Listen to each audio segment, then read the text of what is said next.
Hello, everyone, and welcome to Ferris Sports Update. I'm your host, Rob Bentley, and thanks for tuning in. As we start our second semester of the show, we'll recap the action of Ferris State hockey, along with men's and women's basketball this past weekend, and we'll preview what's coming up next. We'll start with Bulldog hockey, and joined by head coach Bob Daniels. And, Coach, welcome back. Been a while, but welcome back to the show. It has been a while, Rob, and it's good to be back on. Since the last time we talked, the Bulldogs went on the road to take on the Northern Michigan Wildcats. You had some time off over the holidays, back in action at the Mariucci Classic, and then finally back at home for 2 games this past weekend. Yep, when you put it that way, you realize how long it's been since the last airing of the show. But yeah, we started off in Northern Michigan, and what you'd expect, a hard-fought series, and what, like many of the series have gone in the first half of the year, it ended up being a split. And I thought we played very well both nights. The second night we lost in overtime, which is always crushing. Came back. The kids had about 7 days off for the holidays, but then we came back. I think it was the 26th of December. Practiced and went on to play at the University of Minnesota in the Mariucci Classic. And our first game was a 4-team tournament. University of Minnesota hosts it. Harvard was in it, and the University of Connecticut, and we faced off against Harvard in the first game. And Rob, that was one of the worst first periods we've had in I don't know how long. We were down 3-1 at the end of one, and truthfully, it could have been a lot worse. I thought Charles Williams had an outstanding first period. We eventually fought back in the game, but we still fell to Harvard by a score of 7-3. And then another bounce-back win against UConn in the second game, and we played exceedingly well there. I believe the score was 5-2.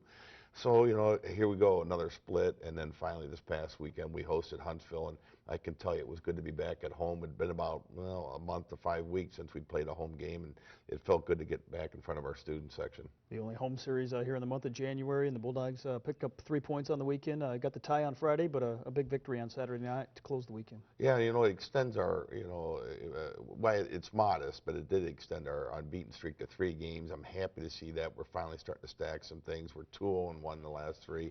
Played really a very determined and hard, a very competitive Alabama-Huntsville. The first game, if anything, I thought their goaltender really deserved high marks. At the end of the night, we ended up shooting them 49-21, I believe it was, and really dominated play early in the game. And you can see we're up 1-0, but it really, we could have extended that lead, and we needed to. They're a good defensive team in terms of not giving up a lot of great scoring opportunities, even though they did give up a lot of shots. And I just felt we could have gotten them out of maybe their defensive scheme if we could have gotten up to a 2-goal lead.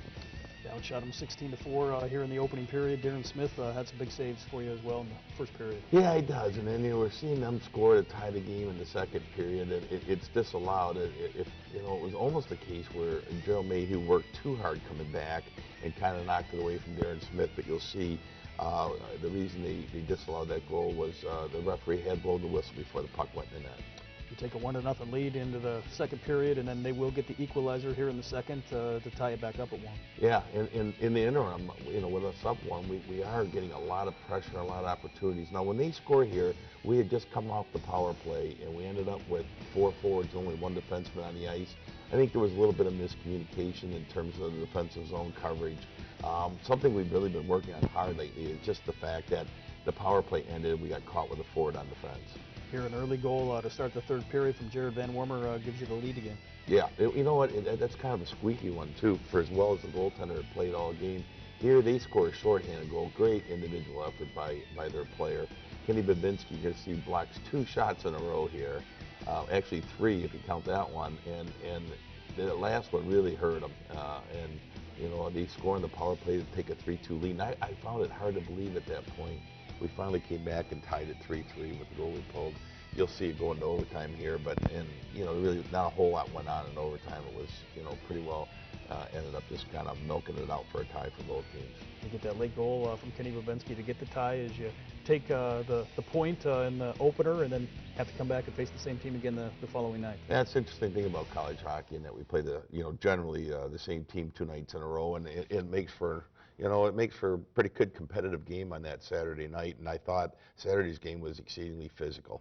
Came back Saturday night, and again, as we go to the highlights of Saturday's game, get the first goal early in the first period. Yeah, we did, and we were trying to talk to the guys about the importance of getting up, trying to build a lead to more than one goal to try to get them out of really kind of packing it in around their goal.